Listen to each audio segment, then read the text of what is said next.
I think for the most part, external circumstances are not the things that limit our growth, but more so the internal confines that we place on ourselves. I think a lot of us create these invisible cages, right? These invisible cages that are made from our self-doubt, our insecurities, and our fears, right? And how can you grow if you keep yourself in a cage?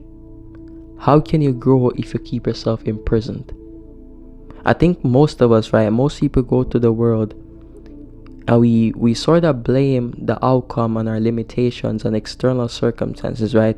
And to some degree, external circumstances do, play a part in our evolution and in our limitations, so on and so forth, right? But for the most part, our internal state of being, how we are from within, is a thing that determines our growth and is a thing that determines our success and our happiness and our fulfillment in this life.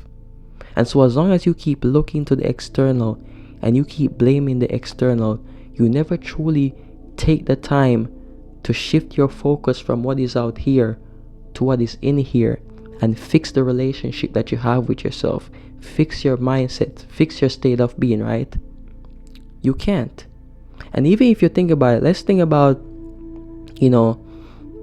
certain people who grew up in certain environments, right? Let's say you grew up in an environment that was riddled with negativity, right? You grew up in the hood or the projects, so on and so forth.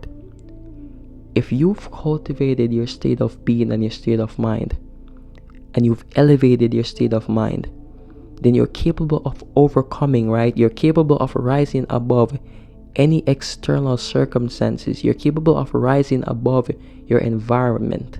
And we've seen this so many times before. A lot of celebrities, a lot of rappers, right? They grew up in certain environments that were not so positive, right?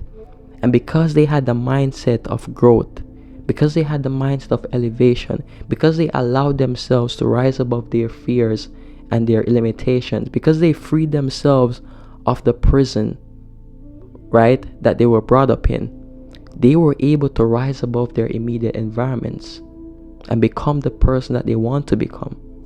But let's say you're a person that was raised in the best neighborhood, right? You were raised in the suburbs, right? And you were surrounded by positive people who were striving for success, right? People who were striving to, I guess, better their lives, right? Despite the fact that you grew up around these positive people, if your mind is in hell, then your life has no choice but to be hell as well.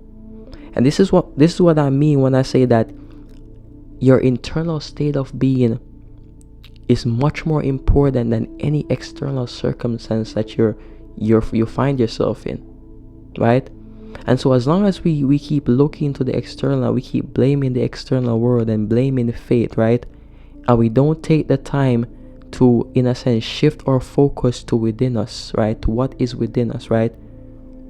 We'll be living our lives and we'll be confined to negativity and negative circumstances, confined to diseases, confined to ill health, confined to poverty, right? You have to go within. And here's the thing that I need you guys to understand, right? And this is very important. You can either choose fear or you can choose growth, but you cannot have both. You cannot choose both. It's impossible for you to sit in the chair of fear and sit in the chair of growth. You have to choose one or the other. And I think a lot of us live in a perpetual state of fear, live in a perpetual state of self-doubt, live in a perpetual state of negativity, right? And the only thing we reap are the products of these negative seeds that we have in our minds, right? The only thing we reap is poverty. The only thing we reap is failure, right? Simply because we keep choosing the negative seeds. But if you want growth, you have to allow yourself to rise above or to overcome the internal limitations that you place on yourself. If you want the life that you desire, you have to face the things that you're running away from. You have to face the things that are keeping you in this internal prison. You have to. And I'm saying this from a person who lived my life, a large portion of my life, right? I guess in a cage. And for the most part, I was really just modeling what I grew up in, right? My external circumstances. I grew up around a lot of negative people, and for the most part, I in a sense adopted certain mindsets and certain, ways of looking at the world, and I lived my life, from that negative perspective. But then it got to a point in my life, it got to a point in my, I guess, evolution, where I had to look at myself and I had to say to myself, I can't allow my external environment to keep me trapped in this negative state of being. And I had to do the work on myself, right? And even to this day, I'm still doing the work on myself to free myself from this cage, to free myself from this internal prison. And it can be a difficult thing, right? I made a video last week when I said that I made a promise to myself this year that one of the things that I was going to do was, in a sense, start doing things that were outside of my comfort zone, right? Start doing things that I would normally do. And the reason why I said that was because I was able to sort of bring awareness to some of the things that I knew were holding me back.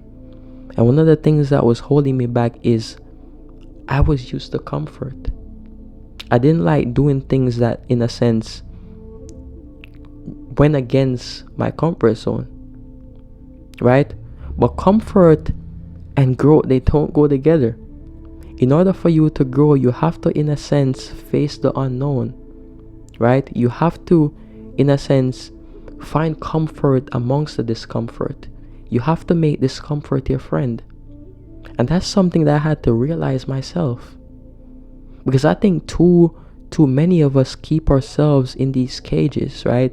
We confine ourselves to these cages and wonder why we're not growing. We wonder why we're not living the life that we want to live. We wonder why we're not becoming the person that we want to become, right? You cannot keep yourself in an internal cage and expect your external world to reflect that, right? To reflect the things that you want it to reflect. Because you have to understand that anything that is in here creates what is out here, right? As above, so below. As within, so without, right? The principle of correspondence. You can't expect to have the life that you desire if you haven't become the person that is worthy of having that life.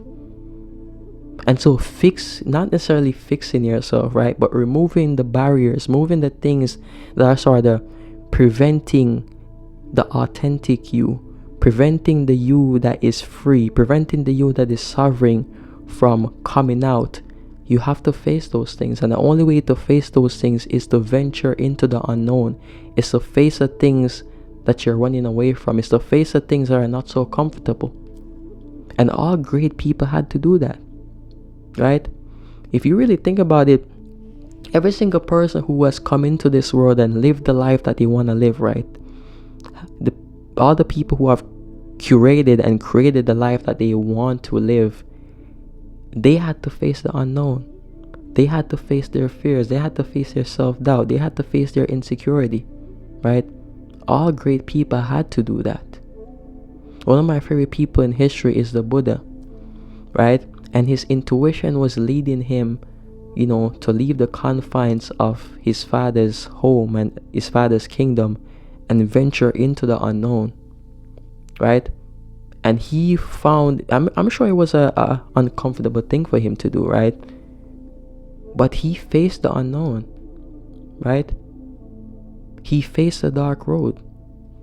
And here we are right now today. We're benefiting from the simple fact that he allowed himself to, I guess, go beyond the confines, that I guess his father wanted to place on him, right? The only reason we have certain teachings today and certain levels of wisdom from him was because he ventured into the unknown, right? and he became the person that he envisioned in his mind. He fulfilled, his purpose in this life. This life is not easy, right? It wasn't meant to be easy. Discomfort, pain, those are the things that lead to our growth and our evolution, right? You're not meant to run from them. You're meant to run towards them, because the only way to get through them and to overcome them is to go through them, is to face them, right? Because whatever you resist persists. Most people are living in hell externally because they have hell within them internally. If you want to create heaven where you are, you have to first start by creating heaven within. And the only way to do that is to go through the things that are holding you back.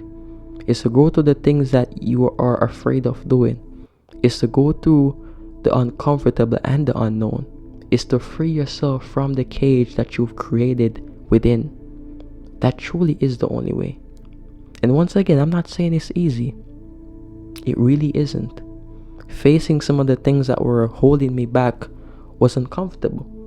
But I'm becoming the person that I envision in my mind.